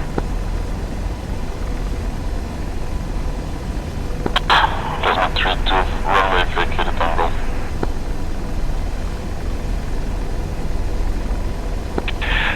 Snake 6, I'm going to give you the option actually. I can put you straight in on runway 27, or I can give you the option to do it slightly more realistically, which would be to join a right downwind for runway 09. Yeah, right downwind from runway 09 for Snake 6 would be ideal.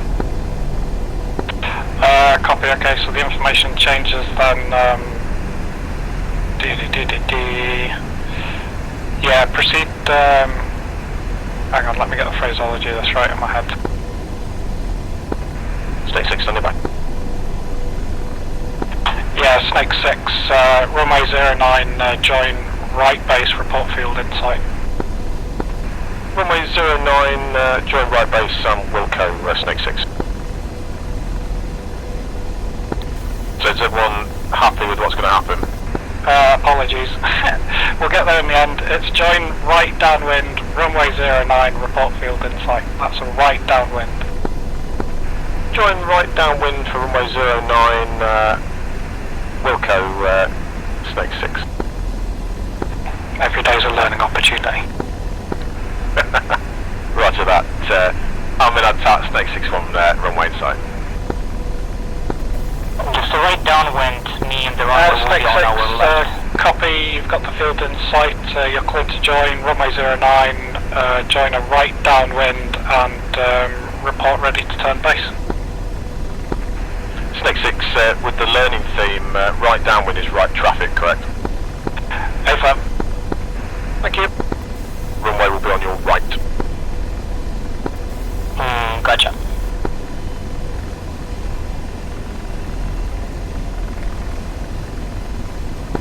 I'm just going to treat you like safe safe flight, go trail.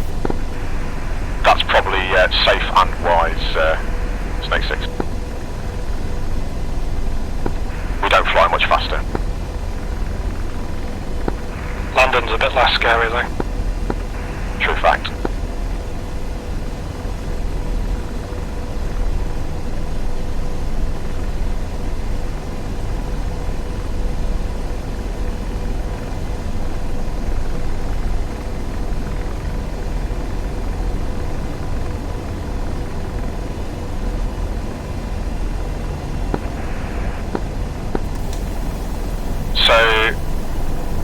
Snake Flight, what we're going to do is we're going to land runway 09, right traffic, so the runway will be on the right. You can see the field out ahead of us to our 1 o'clock now. What's going to happen is we're going to come into the runway, we're going to go into an IG hover taxi on the runway and then take the next available exit. If you find you are creeping up on the aircraft in front of you or having trouble, go around, call yourself going around. Remember, right traffic, so you come off the runway and turn right. In that case, and then come back into the runway, start about 500 feet or so. So we should end up flying down the runway at slow speed in basically a hover taxi until we can take an exit. I'll try and get us off around about within the first sort of third of the runway or so, so we're landing quite early, or coming into the IG quite early. If we go around, do we fly the whole runway distance before we turn right? Treat it like a Hornet, so look to your right, see where the other helicopters are, join on the back of the helicopters.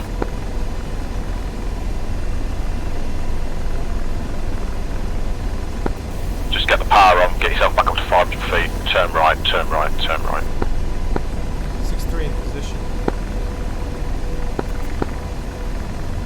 6-1.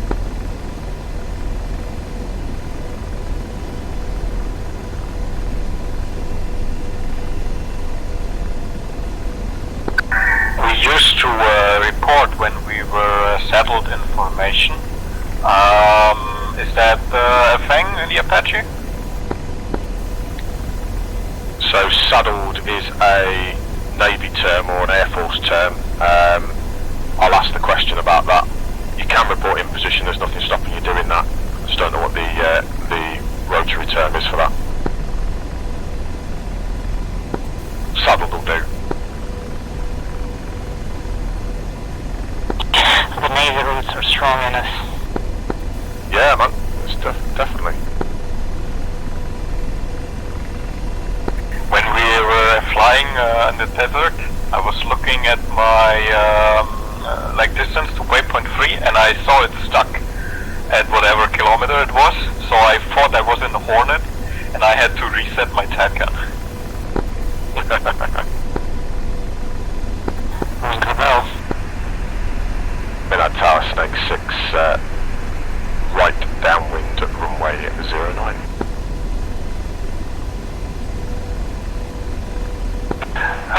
Snake 6, continue, report base, and recommend,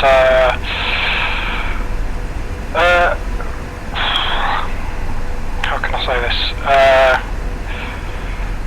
let's try and work this so that number 1 is landing just short of Charlie. Snake 6, continue Wilco, and yeah, we'll try and get 6-1 down at Charlie. Our intent was to go into IG and immediately hover taxi out. Do you want us to remain on the runway until you're ready for us to move?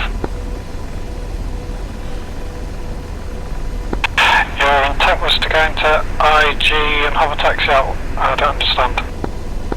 Yeah, we were just going to remain in the hover on the runway and then hover taxi off the runway. Would you like us to remain on the runway until you authorise move?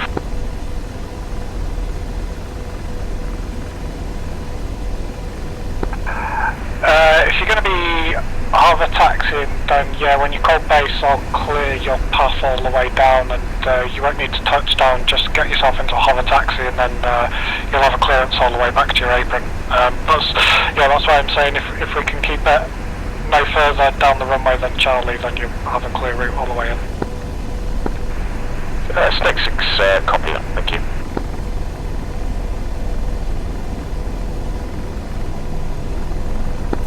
Everyone monitor that with tower.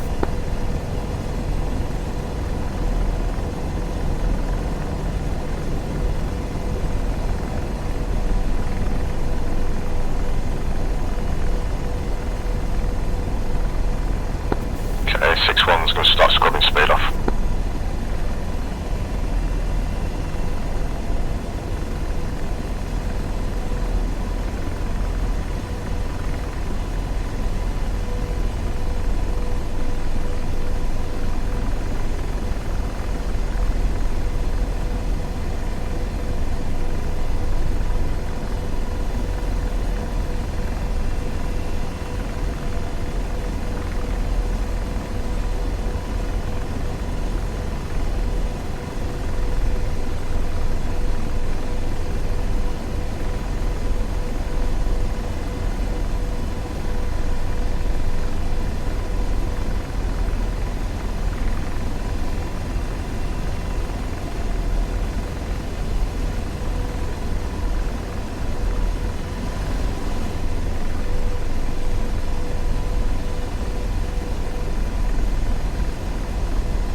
Tower, copy.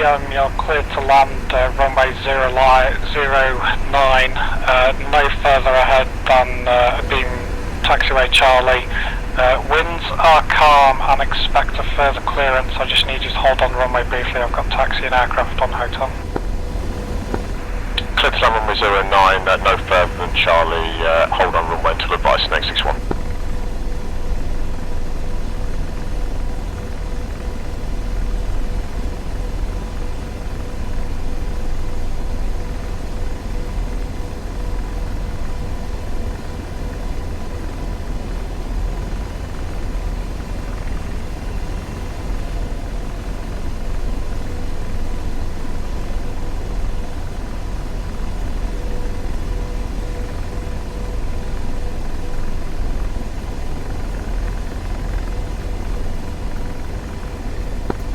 Fence line 50 knots.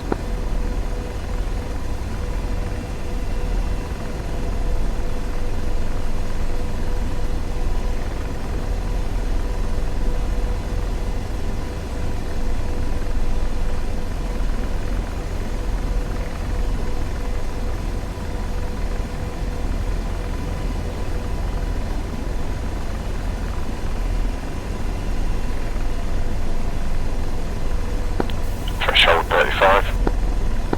And Snake 6, you're clear hover taxi, in fact no, that's correction.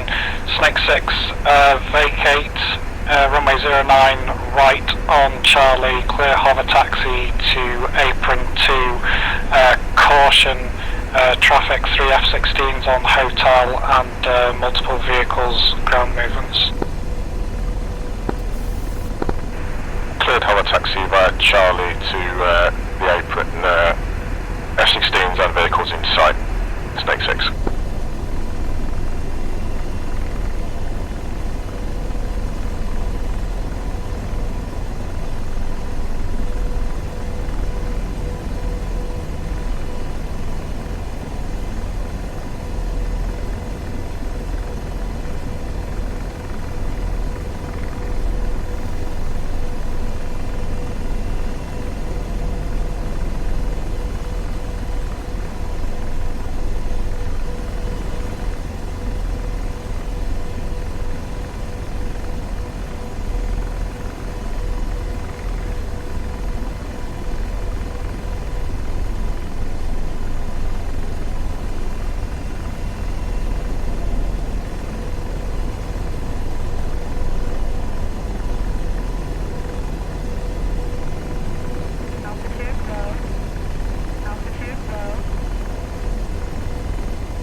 Charlie, just pick yourself up a little bit off the floor. You're getting very close to the deck. Just a little touch up. That's it.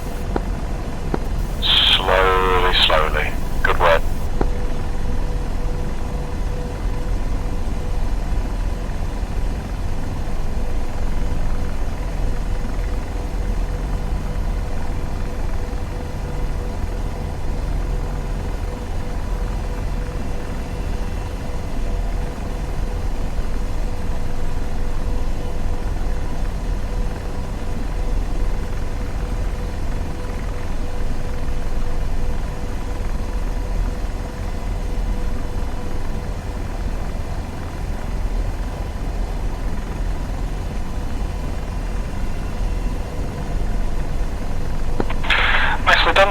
And all call signs, Minhad Tower is shutting down for a mandated tea break. Union rules. Thank you, mate. Cheers for the great assist. Welcome, looked good, guys. Good job.